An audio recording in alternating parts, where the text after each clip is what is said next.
Good afternoon, my name is Bianca. This is Jare to Jared. On this week's episode, the Jareds will discuss Aristotle's Ethos, Pathos, Logos. Nearly drowning in Mexico.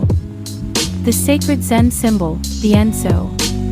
Getting shingles from DMT, and much, much more. Alright boys, we're listening.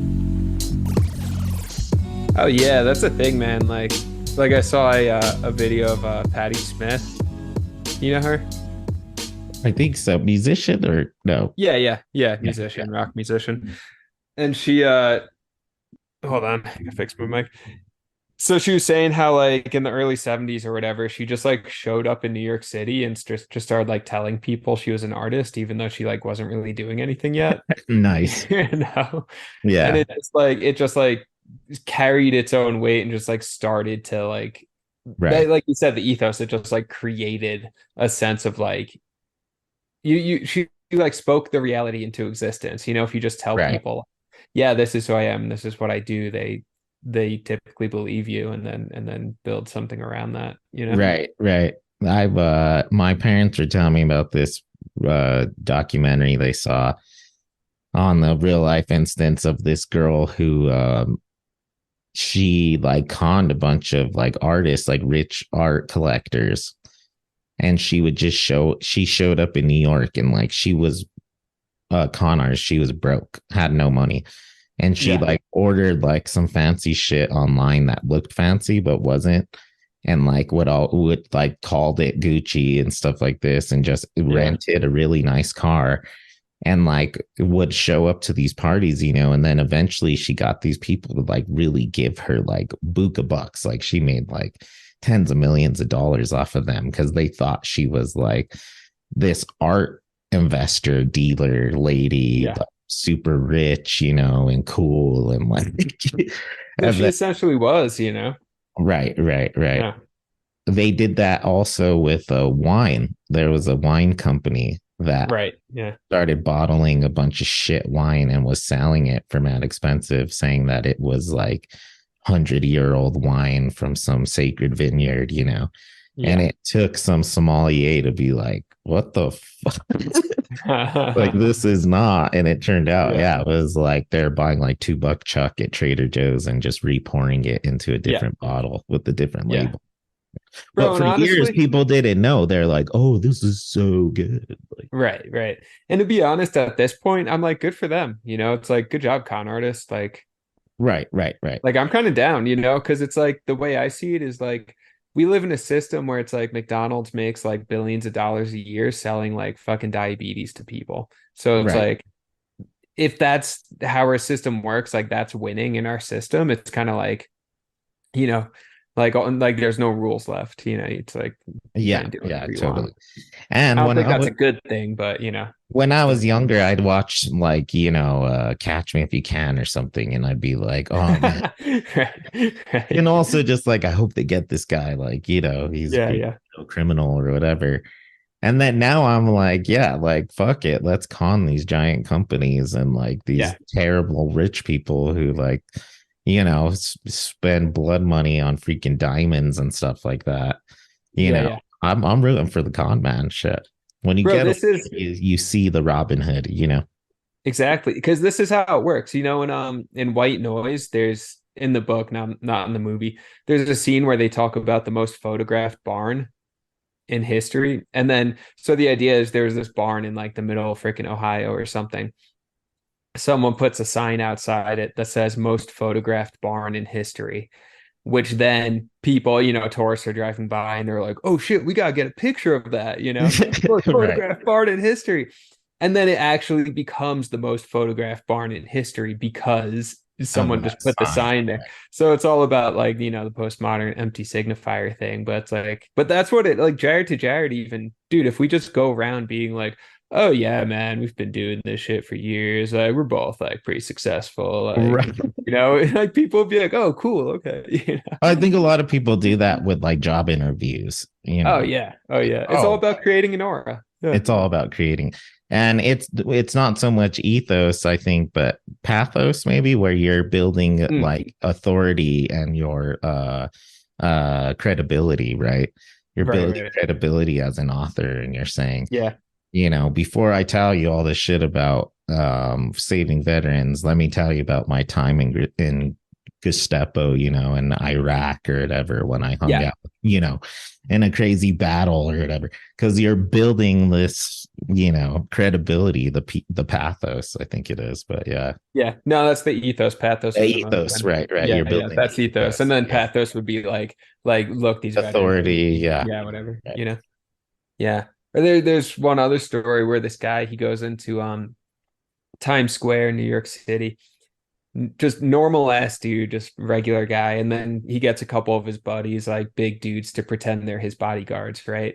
And then he hires like a couple of girls, like just around the block to like pretty much behave like paparazzi and just like call out his name and be like, "Oh my God, it's Justin." Right. And the next thing you know, there's like dudes being swarmed. There's like a crowd of like 50 people around him trying to get his picture.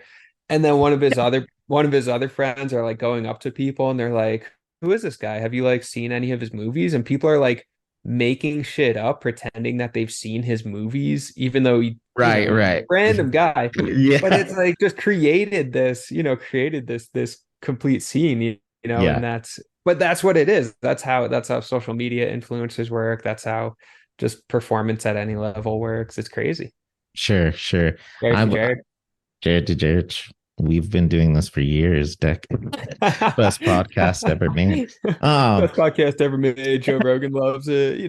Joe Rogan loves it. In fact, Steve said he won't listen to anything else ever again. So, That's true. That's true. Yeah, yeah. um, uh, so we were talking about Aristotle, and just the like senses of being an expression, human expression. Me and my students today, Yeah. we went back to fucking ancient land, and it's really interesting because I started telling them, I was like, have you met people like this? I was like, there are people who are like full ethos, and it's all about that, and it's very logistical logos. So some people are full logos, like everything's logistics, really dry, like cut and dry, and like that everything's in a box and everything can be solved, whatever. Right. And the student raises her head. She's like, "That's how my boyfriend is." Like, all our problems are like, let me explain this, or let's get through this way. Like, there's always a formula, Right. And I was laughing. I was like, the worst people for me, anyways, is the like 100% pathos. It's like, get a hold of yourself. Everything's so emotional. Like, it's either the end of the world or the beginning of the world. Like, it's Tuesday, calm down, like Right. everything's so freaking emotional. But like most of us, of course, like blend through the spectrum, but it's just interesting to think what's your own expression of the ethos, pathos, logos paradigm. I like that. That's cool. Yeah, that's like a new personality test. So like, okay, ethos is like, yeah, your authority, you like, oh, I have a PhD. This is, like this is why I'm informed in this topic. It's the authority that's being created, right? Pathos is the emotional appeal. It's being very emotional. And then logos is all logic, right? So Right.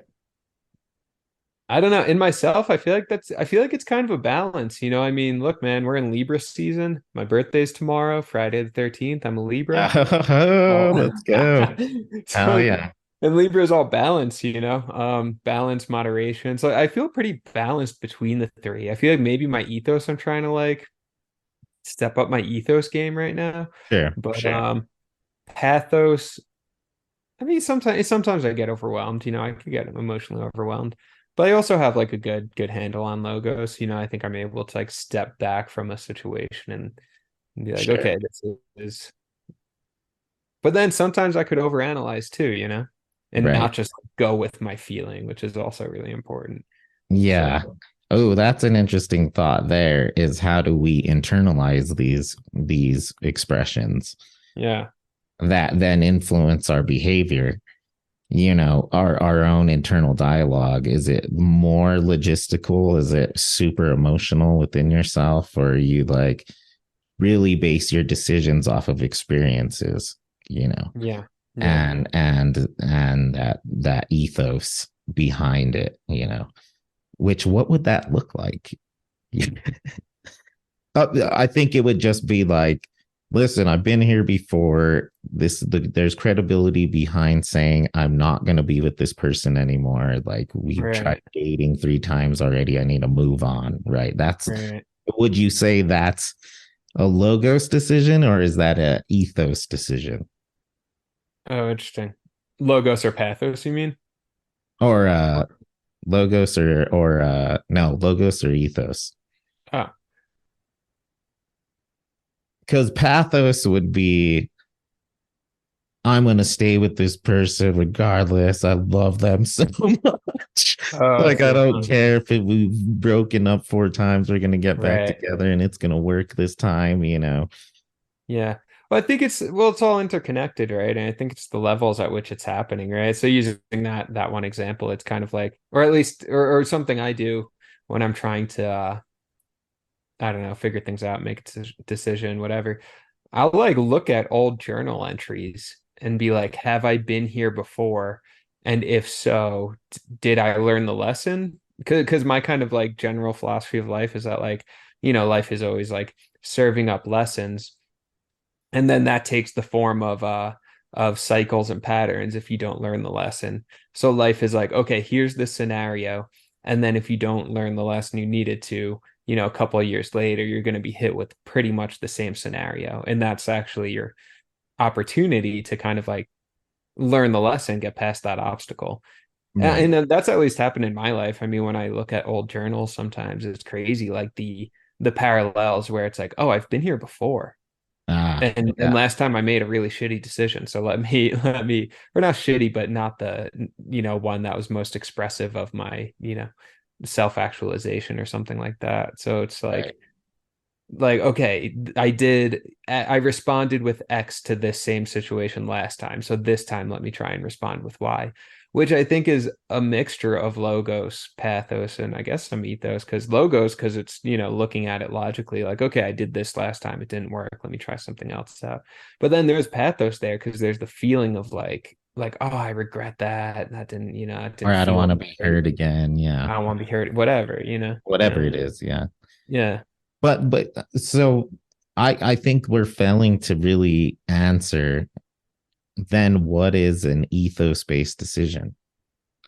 Yeah, so I think ethos is the wisdom that you accrue after doing it several times. So, like using this example, okay, life serves me up the same situation, similar situation, like 3 times. And then finally I get it. I realize it. I see what's going on. That's ethos, right? Because it's like, oh, that's the authority. It's like, oh, I've been here before. I'm 32 as of tomorrow. I'm not 22 anymore. Like I've been here before. There's an authority there, an ethos, a well-roundedness, a wisdom. I agree fully.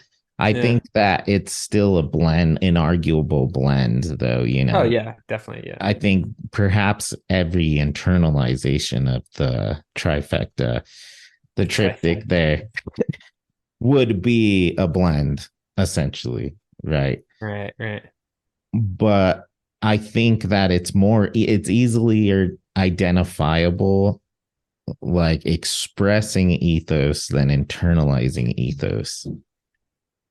Mm, Because an expression of ethos, like building credibility and stuff, yes, it's a blend, but it's a clear expression of ethos. Do you know right, what I right, mean? And like a clear a paper that's clearly logos, it's very apparent, right? There's charts, right, it's right, bland sentence structure, the word choice, all that stuff, right? right, right. Likewise with the emotional, but I think it's that ethos, internalized ethos decision making that is gets a little bit muddied, because then you're Mm, really, every time something's internalized, I think you really have to compensate for the other two, right? It's never always just pathos. It's never yeah, yeah. always just logos per se. you know, No, yeah. Everything's always everything, you know. unless, of course, it's like a scientific decision where it's like, listen, if you don't take this pill, you're going to die of high blood pressure. You know, Right, and right. that's a logistical decision, you know. Yeah. Well, even that has an emotional reaction to it, right? Someone says, you know, you go to your doctor or whatever, and he's like, your blood's fucking pouring out of your ears, you know, like you need to take this blood pressure pill or else Right. you're gonna be ill, you know. I feel like there's still like an emotional response to that, like, oh God, no, I'm scared of being ill. I care about myself, right? Right. Right. Hold on one second. I can just hear Hagrid like chewing on a toilet paper roll right next to my ear. It's like, like, boy, it's so loud, dude. Dog's so funny. I can't focus. This guy's Um, all pathos.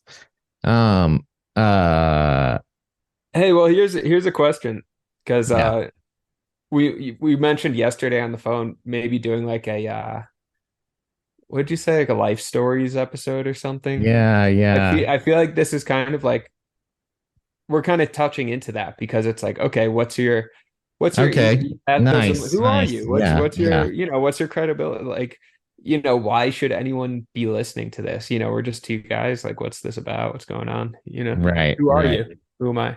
And how do these three, Aristotle's principles, how do they inform the stories that we That's tell? how we could frame it. Yeah, okay. Just like who are you?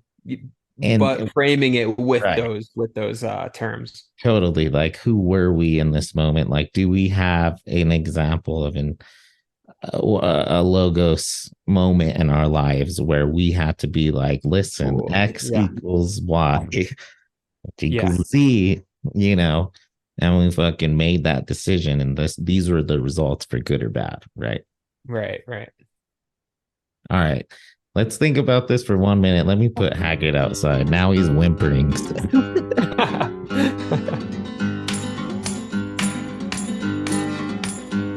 Don't sing if you want to live long. They have no use for your song. You're dead, you're dead, you're dead, you're dead and out of this world. You'll never get a second chance. Plan all your moves in advance. Stay dead, stay dead, stay dead, stay dead and out of this world. Run fast, don't stand in the sun. There's too much work to be done.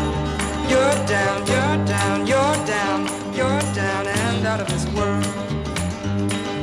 2012, we head down to Mexico to the Mayan ruins in Tulum, Mexico. Freaking awesome down there. The ruins are awesome. Freaking, we rent this like Airbnb that had to been like freaking Colombian drug lord's house, so like badass and huge with its own pool, swimming pools like on the beach, right? And it was a magical trip, man. There was like turtles. It just so happened there's like this once every like 5 year or whatever year phenomena where the turtles come and hatch on the shorelines in southern Wow. Mexico. And they were all there. Like, and one night we went to the beach and the moon was out and the hatchlings were coming out of the sand and going down to the water. And there was thousands of little turtles, man, freaking coming out of the sand and just like making their way, onto the water. Is crazy. So, anyways, pretty awesome trip. 2012, world didn't end. Maybe it did. We've talked about that before. Anyways, I go with Hillary. Freaking Dolly's not born yet, and her parents and like her brother and sister and their wives and husband. And freaking my brother-in-law, two brother-in-laws, they're really good like swimmers. Freaking, they're also these dudes that are just like make you feel cool, and they're like athletic and like, just like those type of guys, you just want to hang out with them, go hiking or whatever, but they do like extreme stuff. So whatever, I'm a New Mexico desert kid. So are they, but they like swam more, I guess.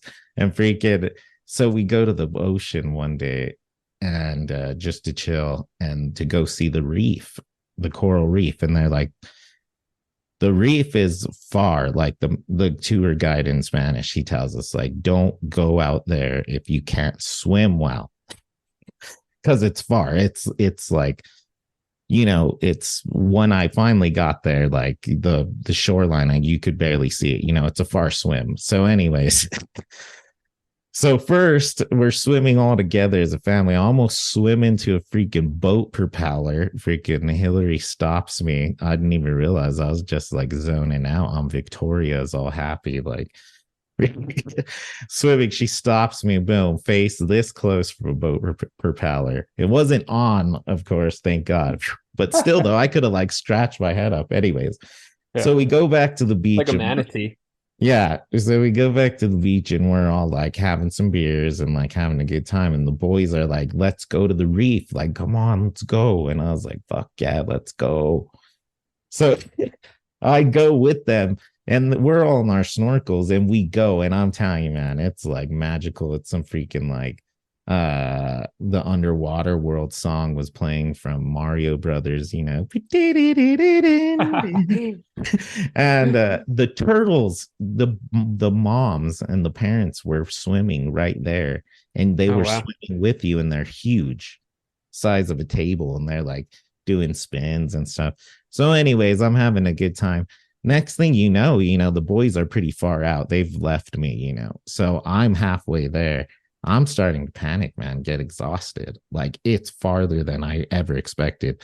I don't swim in the ocean often, So anyways, I'm like, and the guide says, don't stand on the reef, whatever you do, don't stand on the reef because you ruin the freaking reef, idiot. Like, don't stand on the reef.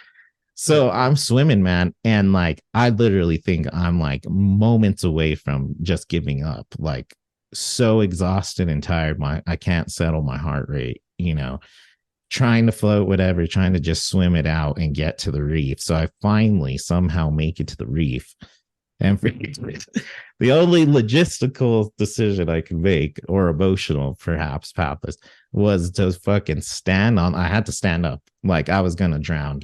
I couldn't have certainly have started swimming back. I would have drowned, Yeah.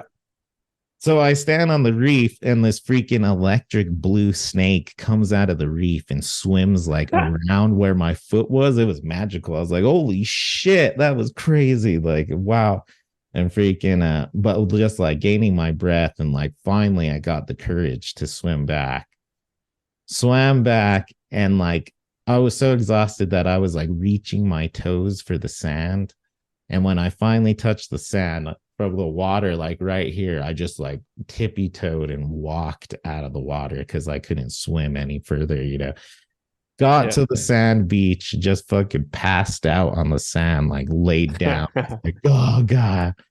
And freaking Hillary's dad was like, man, you like you super tired when you came out of that water. I was like, oh yeah, I could have died, But that, an instance of them having the ethos of we swim, we're fucking young and in our 20s, let's go rage it. And me being like, yeah, I go swimming like Las Vegas, Nevada hotels all the time when I was younger. So let's go, Yeah. But like swimming quarter way out in the ocean, completely different than the swimming pool. So, oh yeah. Yeah, the ocean's a special place, I'm an island man. I grew up on Long Island, so right. Yeah. No, I know the feeling. You like swim out pretty far, like South Shore, Long Island. You might get like realize you're caught in a riptide or something, and you're just like, oh shit. Like, oh my God. And the crazy thing about swimming is you get so tired. It's a full body, tired. Yeah. Like you're using muscles you never use, Yeah. So good for you though. Yeah. So could have died. I hope I didn't ruin the reef there on that one corner, but it was a bad decision. Yeah. And it really spanned from insecurity of a lack of a swimming ethos, Oh yeah, definitely being like in your 20s or whatever and trying to I don't know, keep up, be impressive, whatever the hell it is, Right, right, right. And then but what's crazy though is that story made me think as well of like how we learn things. Like now I'm a really good swimmer. And after that, I like went and swam in the cenotes with them and stuff. Like I wasn't Oh, afraid sick, hell anymore yeah. after that. Yeah, yeah. Mhm. And like I had to be thrown into the lion's den in order to, survive. So Yeah, yeah. now I'm like, pretty confident swimmer. So yeah. Hey, I think that's a healthy experience to have too, where you're like literally in over your head sometimes, especially when you're physically in over your head. It's humbling, I think that's an important experience. Yeah, for sure, for sure. And emotionally, right? Yeah, yeah, Like it's important to like get dumped, and right. like get your heart broken or get fired sometimes or fail a class or have to drop it, Yeah. or because you're in over your head, you've gone over Oh your yeah. head, you almost drowned and you had to learn how to fucking survive. And but you're Yeah. alive. Yeah. And what occurred from that is a solution. So Yeah, and you find out what you're capable of. exactly, exactly. Yeah. Yeah. All right, McHugh, the life of McHugh, hit me with it. Hmm. Well, going off your story reminded me of a story when I was 19. I just finished up my freshman year of college. And I went to the University of Vermont my freshman year in Burlington, Vermont. And so me and these guys I was friends with, we like went on this like week long trek on like the long trail in Vermont, and it was like late May. And the trail's completely closed down. It's late May, and we're all like, well, I don't know. It's pretty warm. It's like school just ended. Like, let's go. Like, why would it be closed down? Let's go. And I was with these guys from Vermont. So they were all like, I thought they like knew the space pretty well. Apparently not, because we get up there and it's like so icy, dude. It's insane. It's just like still tons of, and we all, we all brought freaking shorts. And Yeah. this is like, I think it was like a 5, 6 day trip, something like that. Oh God. Yeah, yeah. We hiked 15 hours one day.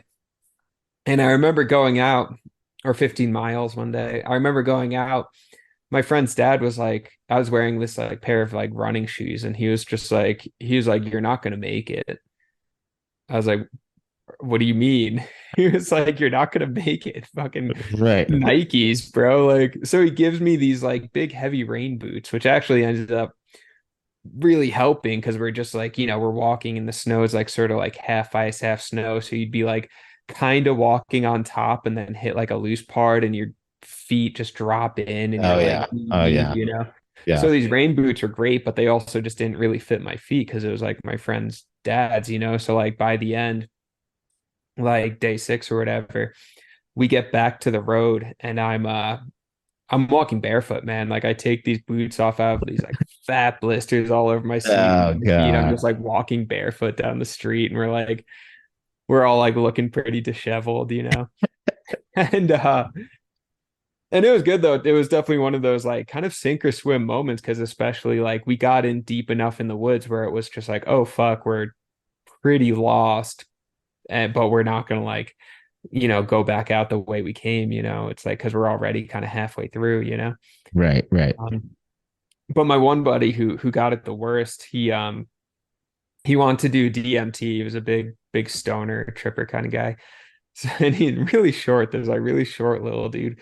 His name was Jake. So we're like, we find this cabin and we're like, have you ever been on like a long hike like that? Oh yeah, for sure. Yeah. It's cool, man, So how they now I have know what I like, mean now. Yeah. yeah, yeah. They have like, Likewise with you with the ocean, I've had a lot of these like snow totally, yeah. experiences. Oh yeah, yeah. So there's all like the lean-tos and cabins along the trail, every like 5 miles or whatever you camp out. And these cabins are so cool. So we find this pretty good cabin and we're gonna camp out for a night. And Jake's like, all right, tonight's the night. I'm gonna do some DMT, first time DMT is gonna be crazy. We're just like, all right, cool, man. Hell yeah. Cool. Have We're at like, it. good luck. And Look at you go. so we go like sit outside the cabin. Jake's like sitting leaned up against a tree, because you like DMT, you like nod out pretty much. Like you disappear for a few minutes. So dude like takes this big rip and we're just like, does he feel it? Is he, we're all watching him, and his eyes just like roll in the back of his head and he fucking falls like backwards against the tree. Oh God. We're just like, oh shit, he's out. He's really out. Yeah. Then my friend Dylan, who's the one who's like, at the time he was like very iffy about drugs and didn't feel like comfortable around weed even. So like DMT, he was like thought that this kid was smoking crack, and like so he's like, Jake, are you okay? We're all just like 2 minutes later, just like, dude, chill out. So like I think as Dylan and another guy like hung out with Jake, making sure he was good, and then me and these other guys were just like, he's fine, bro. Let's go smoke a joint, walk around. Right.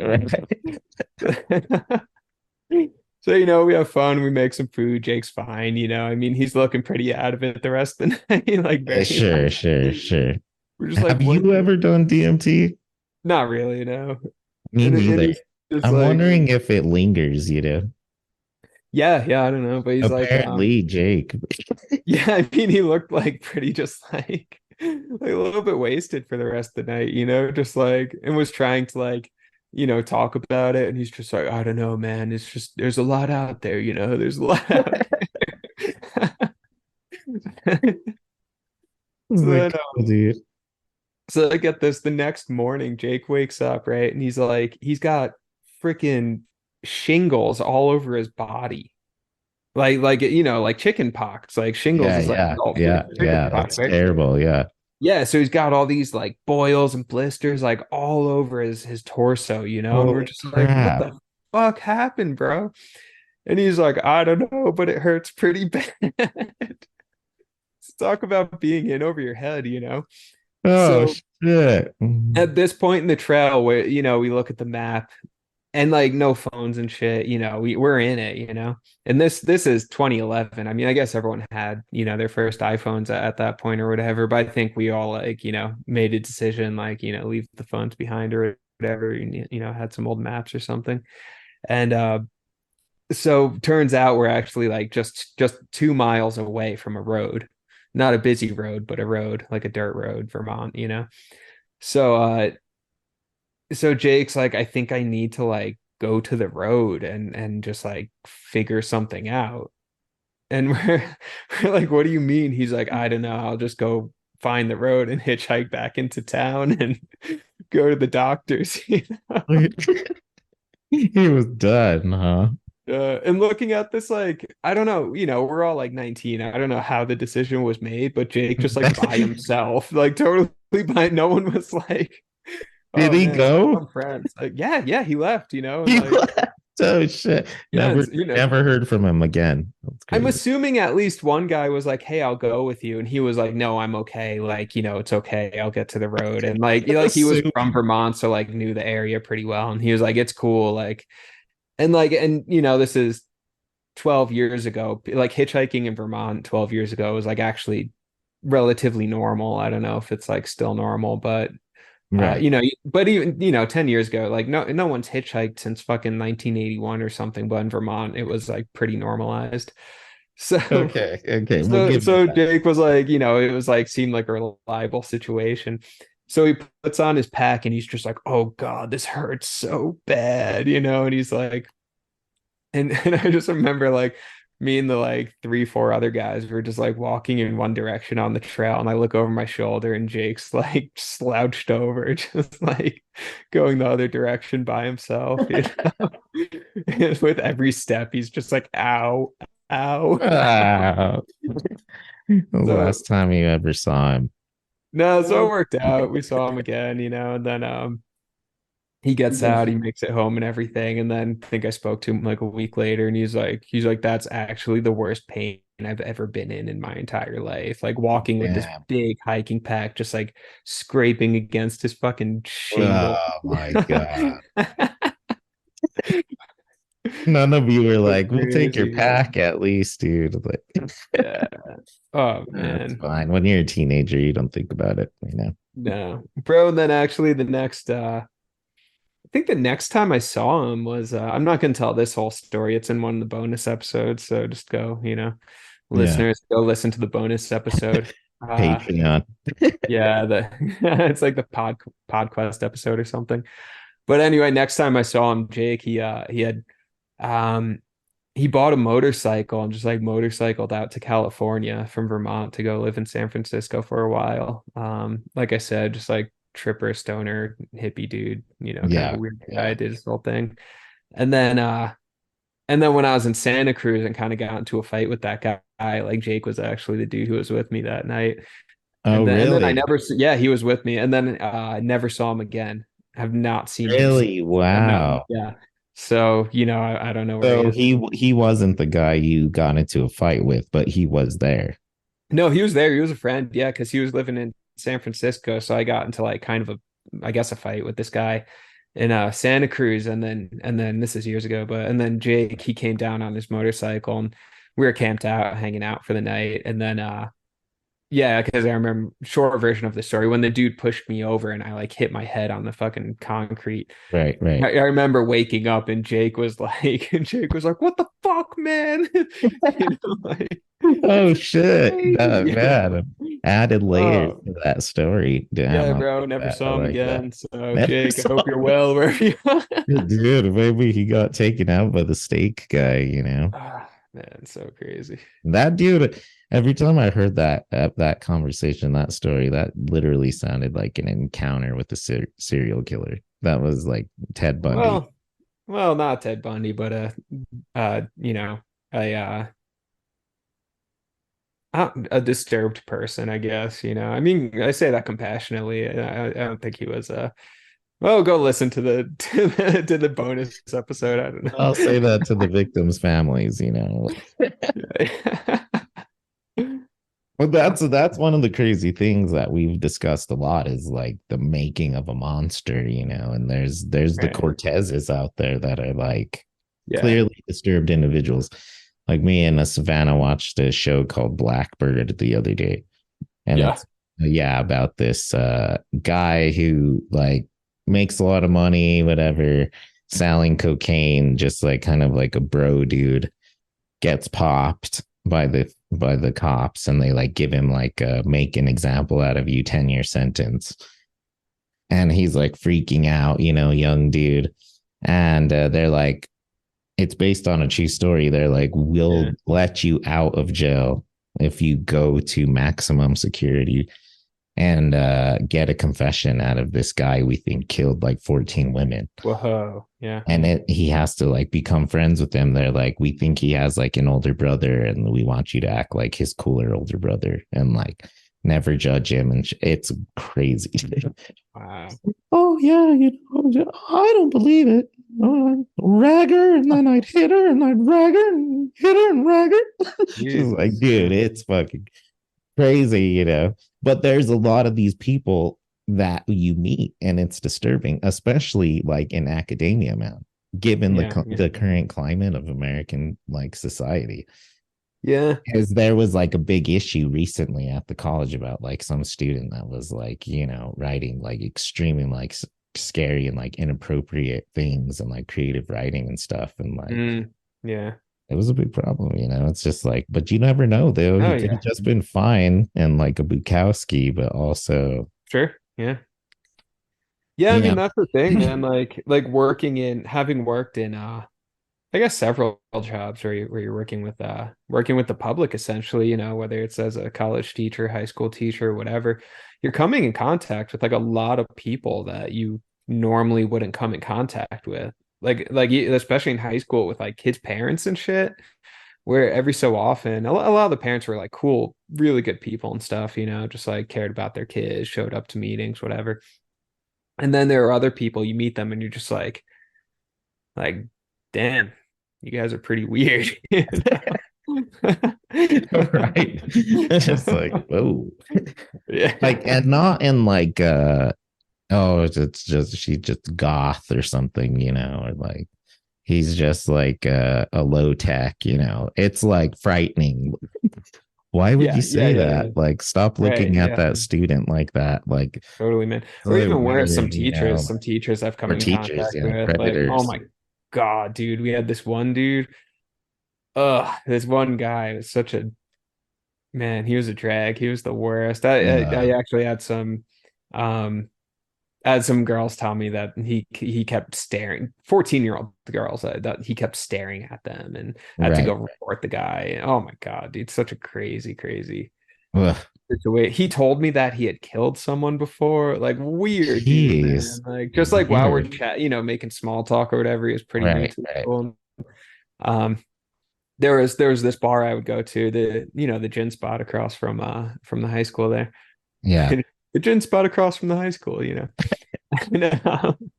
and I'd go there sometimes after work, read, hang out, and Right. ran into him there, so got a beer, hung out, and he's like telling me like weird, like, then I think he was a pathological liar ultimately, but he was like, oh yeah, he goes, oh, what did he say to me? He goes, have you ever had to smoke anyone? And I was like, smoke anyone? What do you mean? And he's like, smoke someone, like you ever had to kill someone? And I was like, no. Like, let me see. No, I don't think so.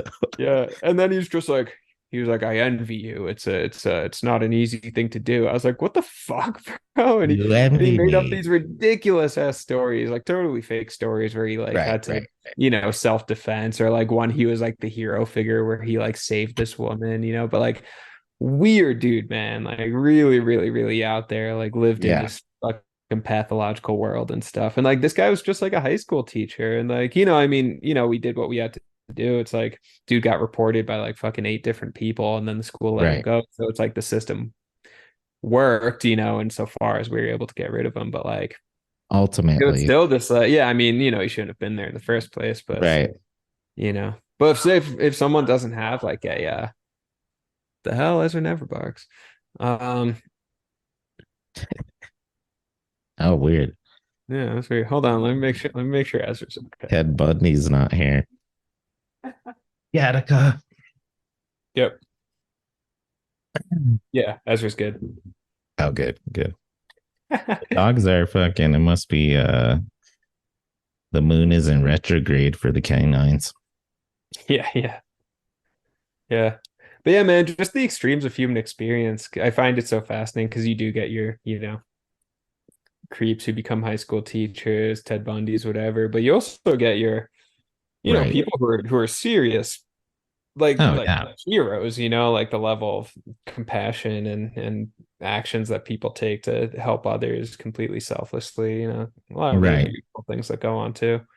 No, Yeah. absolutely. I Yeah. mean, at the high school, for like they were like, for that one guy, I can also name like at least like 6 people who are like so benevolent, just like really, really wonderful teachers and stuff too. Which So is the it's great all thing balanced, about, yeah, which I think is the norm. I wouldn't say like the norm per se, but I think it's a non-normative to be Cortez. Yeah, no, I think for the And most like part, people most are of my pretty students okay. are they're brilliant, just like Yeah, minds in progress, and they oh yeah, really try and like hit me with some awesome topics and comments that I'm like, holy shit, like I didn't think of that. Like that's fucking totally, so totally. cool that you like, Yeah, that perspective. Like I've been teaching this fucking stupid thing for years and I've never had somebody say that, like the other day, right. somebody brought up something about one of the Bourdain episodes and like how does a visual medium inhibit a good profile, a Oh, successful interesting. Yeah. profile, and she hit me with this good one about just like sectioning off the people. Can't exactly remember what her comment was, but in the moment I was like, damn, fucking mind blown, So like it Yeah, was yeah. good. It was good. Yeah. I think for the majority, going back to Dr. Patrick, we are all just human. Right. And I think instead of a lot of the times, instead of becoming human, it's about having became human Mm, and coming to coming to that conclusion that you are a human being and you Yeah. empathize and Right. you want to grow, and have self-improvement, whatever it is, right? Yeah. It's about accepting that you're human as well, Yeah. not just becoming. Yeah, yeah, exactly. That's absolutely it. And like, and that's something I've learned too in meditation sessions and in therapy and stuff. These moments where I'll learn something and feel like an extra level of compassion for myself. And in these moments, it's like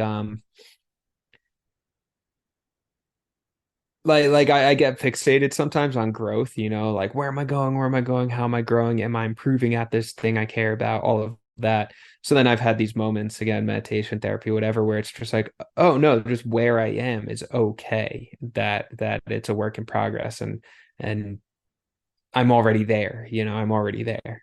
So I Yeah, like that. It's not always like becoming human, to use right. that terminology. But yeah, it can also just be like you're there, like what more do you have to do to improve or to prove yourself? Nothing. You're good, Right. You've Yeah. accomplished something, you've accomplished a humanity within yourself. Right. Do you have a story of where of not becoming, but where you became something, where you're like, damn, I'm like good at writing. Like, I don't know, like Yeah. instead of like becoming an artist or becoming a Oh good yeah. hiker, good at relationships, you know what I'm saying?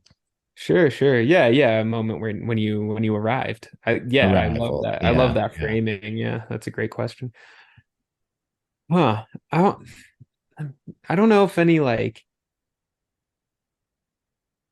well, to be honest, a lot of with that framing, moments of like having felt like I arrived, actually I think of like the meditation retreats that I've done, which I mean those are cool. I mean they create, you know what, I'll talk about some of those moments because they really are these heightened kind of mystical moments um that I really am grateful to have had, so I think it was my first retreat, and I'm sitting in the Zendo, meditating for freaking 10 hours, right? And it's not, the whole time isn't just like, oh, you're there, like blissed out. It's like, no, you're experiencing a lot of restlessness and physical discomfort and all this, and then your all of your emotional stuff is coming up, or your unresolved whatever is, and you're overthinking, blah blah blah, and then it's okay, sit with the thoughts, keep going, just it's okay, it's about kind of connecting to the core of yourself. And then towards the end of the night, just started feeling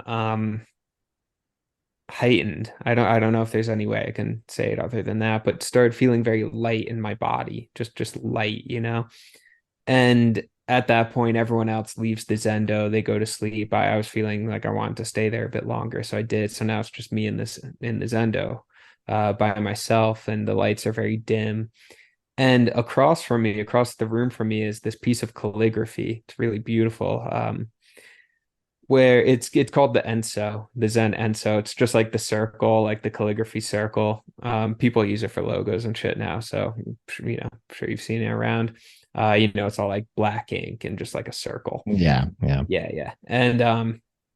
And this and the whole idea behind doing that, you're not just drawing a freaking circle. I mean, that's easy, but the idea is that you're kind of imbuing consciousness in the art itself, which is so fascinating to me, that the piece of art itself is carrying your consciousness essentially, because it was a conscious being who made it. Um, there's yeah, and I don't know. No, I think that's the best way I can say that right now. But yeah, that it the piece of art is holding some kind of awareness itself, or calling attention to some sort of consciousness or awareness. So there, I'm meditating on this Enso that was made by this Zen master, and I think the guy's in California, maybe Washington State. But anyway, it's really beautiful and you can feel an energy coming from it, you know? So I'm feeling just deeper and deeper, and my mind is getting quieter, and all the like nagging thoughts are going away, and self-criticism is just floating away, and it's just, oh, I'm okay. I'm okay, you know? And then I started to feel fear and judgment, you know, self-judgment. And then there was a level of like, okay, well, that's okay too. Like, I don't need to push the self-judgment away or try and rip it out. Like, that's okay. That's part of me. It's okay. It's in alignment too. So then you're just becoming more and more accepting of every single piece of you, even the difficult parts of you. And then I understood the Enso, which is, you know, the circle, and a very conscious circle. It's everything, you know. It's not cutting out any piece. It's accepting the entirety of what you are, you know, the good, the bad, the regret, the things you're proud of, all of it, the entire organism, the conscious, the subconscious, the entire organism that is you. You're just accepting all of it, you know, and that's the full circle of your reality, the whole thing. And then it was like, and I could feel it, and I felt this presence, you know, this like deep, deep, deep presence in the room with me. And at least in the moment, I was like, oh shit, this is God, you know. And it's got nothing to do with Zen. It's, you know, Zen's a tool. It's whatever. I don't care about Zen. What I care about is it as a tool for heightened states of consciousness, you know. And yeah, and having been raised Catholic, I was like, oh, this is God, okay, or at least a glimpse at it, you know. Um, and that was a moment of just like, okay, I'm here, you know. And where was I? It's not like I accomplished something great. It's not like I was, you know, made a ton of money, or I don't know, was did anything like that, or like, you know, had this career success or whatever. It was nothing like that. It wasn't about some kind of material thing I did for gain and success. It was just about full on presence, just hanging out, just fully present with my body. And that in itself was like, that was enough, you know. And just this feeling that you are enough as you are. Boom, that's it, you know. Do you have this same connection with the ones that you draw, or do you draw them, the circles? Yeah, so I haven't, you know, I don't know how to do calligraphy. You know, when I'm gonna go there in a couple of weeks or whatever, I'm actually gonna ask, because the Zen teacher there, she has some experience doing calligraphy. I'm gonna ask her if she could teach me a bit about it. So no, I haven't done an Enso, but it's fascinating because I was looking at old journals, kind of like I mentioned earlier in the pod. I do sometimes. I was looking at this old journal where in the journal I must have been early 20s or something, maybe mid 20s, you know, before I started any kind of meditation practice, before I had come in any contact with Zen or Buddhism or whatever. And I have this journal entry where I'm talking about art. And I said in this entry, I go, my art um,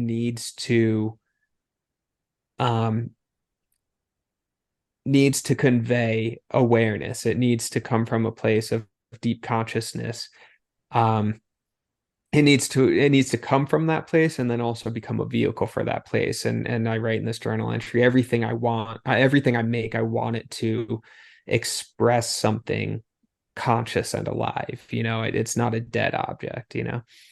um and then a few years later, I go into the Zen world and find out like that's what they're doing with their calligraphy very consciously. And it was kind of like a whoa, cool, you know. It was like, how did I tap into that? Have I just like read enough, you know, literature theory and stuff that, you know, these guys are kind of like cross theorizing or something like that, or was I tapping into some sort of subtle thing that you know, the Zen people had already been tapping into? I'm not really sure, but I mean, I do think my art, I like to think at its best, like it does have an energy. I do feel like sometimes I make something that feels like more alive than some other art that I've looked at, you know. Yeah, yeah. And This that's goes not just this me, you know. goes I mean, into your 13 The was it 13? The 13 like standards of art or something like that. What did you call them in that episode? Oh, One lecture. like the first Becoming Human episode. Yeah, it was like Yeah, the yeah. yeah, it was like the 13 principles of humanness or something. The 13 principles of Of becoming art human. Yeah. or becoming human, yeah. Yeah, yeah. But it was also like uh It's kind of a uh, treatise on art for sure. Yeah. well, it was a specific to art too, right? In the beginning, I think that was one of your initial missions there. But Yes, yeah, yeah. Becoming Human started as like kind of like using art as a tool for self-discovery. So it was like it's pretty much like 13 principles on like art as a conscious practice, you know. right, right. Yeah. Yeah, I like that. What would you say your the then in the that Zen sense or even like a Taoist sense, would you say then your whole entire life leading up to that moment was becoming? Leading up to that moment when I was in the Zendo meditating. Yeah, when you got that sense of God there, of Right. presence, of becoming, when you became, was the Yeah. becoming your entire life leading up to that? Was it just the past few years, 3 years? Right, right. Okay, so I'm gonna kind of like it's gonna be like a little bit of a I guess convoluted answer. And so anyway, I'm gonna rely on the Zen uh philosophers for my answer. So according to them, you're already there. You're enlightened. You don't actually you're good. You're there. You just don't realize that you're there, right? So another way of saying that is spiritual awareness is more about subtraction than it is about addition. So it's not about like, trying to gather, again, career success, money, material things, vacations, sex, relationships, whatever. It's not about trying to gather things.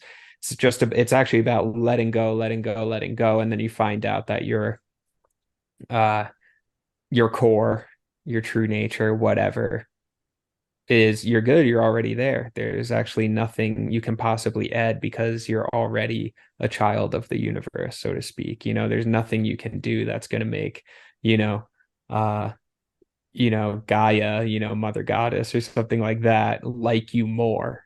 There's nothing you can do. You're already good. So it's actually very optimistic in that way. So it depends on the level that you're looking at it from. At one level, no, I wasn't it wasn't a process of becoming because I was already there. If anything, it was a process of letting go of shit, that needed to be let go of in order to realize that I was already good. Um, but then from my more logos kind of space, more thinking ego logos sort of space, it's yeah, it was a path of becoming because I mean it took time and I did have to do a lot of understanding and growing and sitting there on my freaking knees for 10 hours focusing on my breath. And so yeah, it did, and could I have had that experience when I was 19, when I was like smoking joints in the woods with my friend smoking DMT who's got shingles on his back? I don't know, like, I'm sure if I was willing to do the practice, but I absolutely wasn't at that time in life. I don't know. Is that coming through? Is that making sense? Yeah, that makes And sense. I'm not there all the time. I mean, that's like a state that I was briefly in that I'm glad I got the download. I'm glad I got that message. But I'm still, I get sad, I get really anxious sometimes, I get depressed, I mean, but it still is like a good reminder that's like it's okay. Now I know that there's a level deeper than this depression or anxiety that's like beyond that. And that even just knowing that is like, okay, cool. It interests me too that you externalized a God figure instead of saying it was an internalized becoming human moment. Well, it's both. Know what I mean? How so both? Yeah. So, man, see this this is you're pushing my talk about being, you're pushing my I don't know, my ability to communicate something. So Okay, so I do think, okay, I'm just gonna call it spirit, right? Capital S spirit. Let's drop God because that's too, that has too much baggage, all that. So spirit. I'm just gonna say this sense of spirit, universe, whatever the hell. Um, that I don't know how, like I don't know how it works. And I'm just talking about my own experience. I'm not even saying this is truth or something like that. Absolutely not. It's a theory.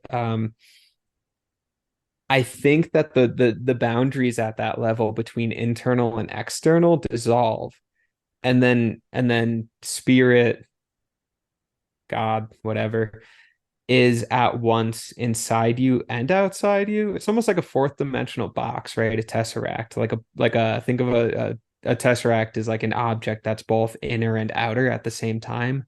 Really weird. It only exists in the fourth dimension, but so there's, look it up and you can see like, conceptualizations of it, but it's never quite there. So I think of Foundations. Yeah, so I think of God as like a fourth dimensional object that's like both inner and outer at the same time. So on one hand, is it like an expression of my deepest becoming human, my deepest, most humanistic moment or spiritual moment or something like that? That is just me. Yeah, totally. But then is that God? Yeah, I kind of think so too, that both of those things are the same thing. That I am God, but so are you, right? That all of us are part of the entire organism that is the thing. And that you go so far in that you come out. I don't know. I'm not Yeah.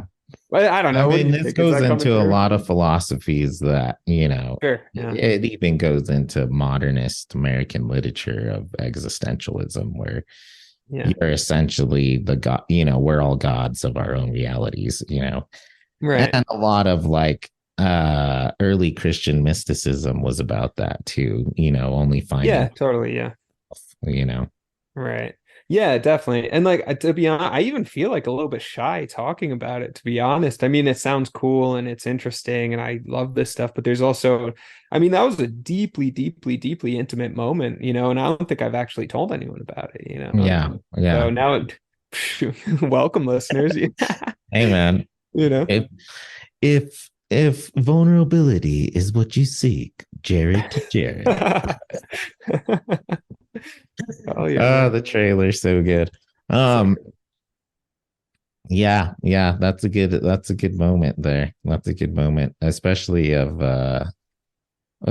given your current uh path, the current light at the end of the tunnel that you're building Mm, leads down that road, right? And yeah, yeah. I think a lot of becoming moments for a lot of people don't necessarily have to be, in a religious sense at all or whatever. But for you though, this is good because that it Yeah, was yeah. your path, right? This is currently a path that you're exploring, for the next, whatever foreseeable future. So yeah. Yeah, yeah, exactly. Yeah.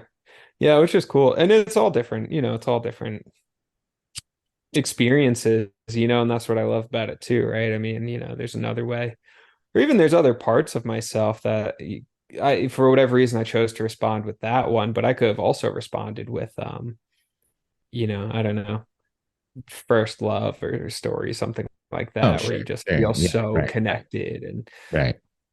appreciated and accepted of, whatever, all that stuff.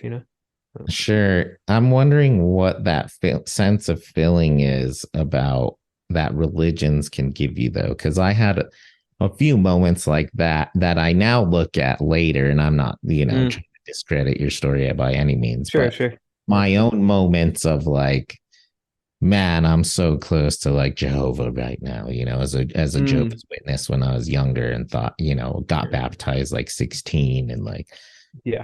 pioneered and like, man, just like some days, like you feel like euphoric because you really felt like you were close to God, or Yeah. what an original human would have been without, sin or Mm, convolution of society and, Oh man, I love that phrase though. Sorry to right, cut you off. I just want to highlight that. The original human. That's right, really, really right, fascinating. right. Wow. Yeah. Okay. So, it kind of can construct that reality for you, right? No matter what Mhm. the delineation of religion it is, it could be Scientology and make you feel like interdimensional, the Yeah. Tesseract, box of what you Hmm. will. Whereas I don't think necessarily other moments can per se do that to a person. Like other than perhaps like if somebody like won the lottery or something, you would Yeah. feel like euphoric, certainly, Totally. Yeah. but I don't know if anybody would be like, it's a connection to an external, you know what I mean? Unless like, stupid American Christians that are like, thank God I won the lottery. Like he cares about your Yeah. lottery ticket, if there was a God. But Right.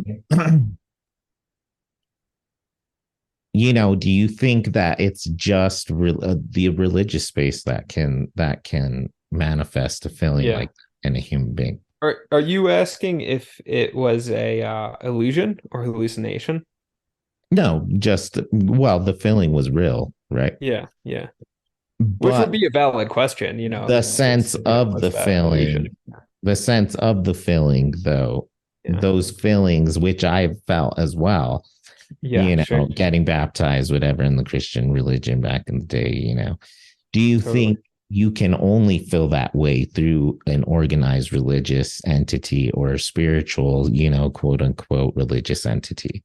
Yeah. So what I think, and I'm gonna have to go soon because I have to go. I'm trying to sell stuff on Facebook Marketplace. Gotta go meet up with this lady. Oh Drop shit, stuff no off. worries. Yeah, yeah.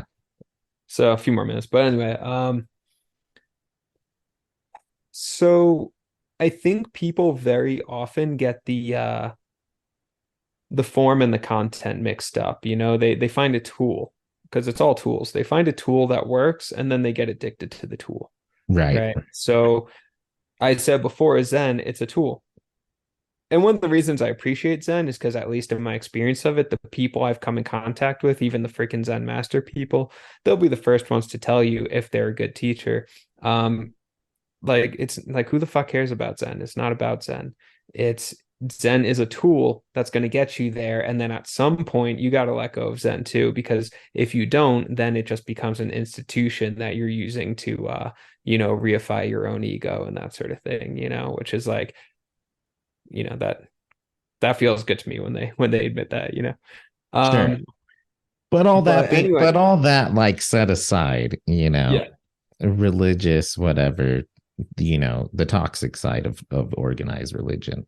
sure, And whether I believe in it or not, which I don't, right? I don't sure, necessarily believe in a God figure or anything like that. I sure. actually have like PTSD, as you know, towards organized religious. Yeah, yeah, seriously. But that being said, I'm also, a philosopher, a doctor philosopher, and I find it interesting. And I think that the emotional response is absolutely real. Like Candace, Right, she, right. whether for good or bad, her Yeah, religion, her like Christian thing she goes to every Sunday, it's like huge part of like all the decisions she makes and how she like right. gets happier and beats depression and sometimes Great, it gets great. Yeah. depressed. I don't really know. Sometimes I feel like it, adds to it. But ultimately, though, I've never been in a situation where I've heard somebody talk about something or myself experienced Yeah. where there is like this sense of like only better lack of better words, a god like figure or spiritual enlightenment, Yeah. is it because it's coming from a place of an organized religion? Is it because there really is some sort of god out there? Right. Or is it because it's a setting where your euphoria and joy is based on something not in reality? Thus, your brain can construct something grandiose about it. You know what I mean? Yeah. Yeah. Yeah. So I'm going to say, well, first, with all of those, at one level, it's like, who cares? Because if this thing is like deeply benefiting an individual's Well, life, that's my great, point. Is you if know, if great, if yeah, if it's actually been working and you're feeling yeah. for There's also everybody. a There's people that quit drugs because of right, so yeah. exactly, yeah. So pros, cons, whatever. And then I do think, I mean, and these experiences do happen outside of a religious context. I mean, there are stories of people having, awakening experiences, whatever you want to call them, outside of a religious context. Okay, there's one dude, Eckhart Tolle, who wrote the book The Power of Now, which is a big sort of like, I don't know, like present moment, that's where your bliss is, that sort of thing. And that guy claims, at least, I don't know but if it's how true his story is, but he claims that he was on the verge of committing suicide. Then something like it was planned out, man. He had the whatever he was rope gun, whatever he was going to use, like, and he was ready to do it. And then something just fucking broke in his brain. And then he got flooded with like endorphins or whatever and had an enlightenment experience. And then, just fucking ends up spending the next couple of years just hanging out in a state of bliss, and Yeah, writes this book about it. So that's crazy. one. That's even Yeah. like the story of Office Space, goes Yeah. into that hypnotist and then it wears off eventually, but changes his life there for a few months. Yeah. One more. There's a Um, story of this guy, Jacques Luceran, who's a French guy who got put in a concentration camp in World War II, in this concentration camp, Buchenwald. And he was about to die, I mean, really, really horrible conditions, like worse than you could possibly ever imagine. Dude was blind too, which didn't make it any better. He's right. starving to death, he's sick, and he's gonna die. And they just throw him outside in the rain on this concrete slab, and just like, all right, dude's gonna die, Right. let him rot out there rather than inside. So dude's lying there in the rain, and then same thing, something just like snaps in his brain, flooded with whatever endorphins, dopamine, does who knows. And then he ends up actually healing and getting better. And then he becomes this he became, I'm trying to think of the right words, because it wasn't anything as like big as like a savior or something like that. He ends up just being like a very well respected person in the among the other prisoners in the concentration camp, who, with if another prisoner was having a mental breakdown, they'd be like, well, have him go talk to Jacques, because Jacques, he became kind of a spiritual guide for a bunch of prisoners. Right. Um, And that's the beautiful thing about like experience about ethos is having real ethos of building experience, right. which can Not being a change con you. man.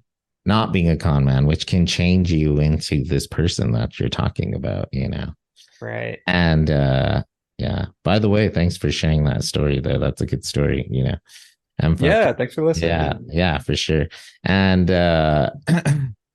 and it's pretty awesome that fucking, I think regardless of the entity, whether it's love, near death experience, a love for your family member, missing Dalton, whatever the heck, Yeah.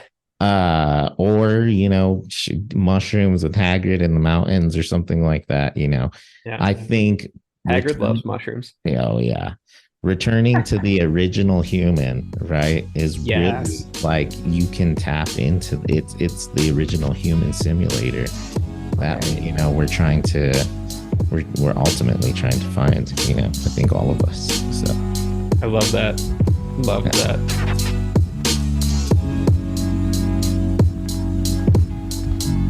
On behalf of the Jareds, thank you for listening.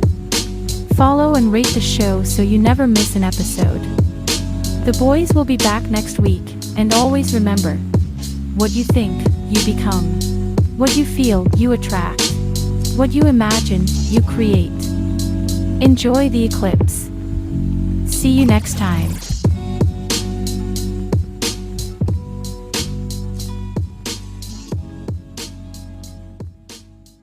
Need another podcast? Give Jared and Jared a try today. No, don't do that. But they're saying do it, so that's the ad.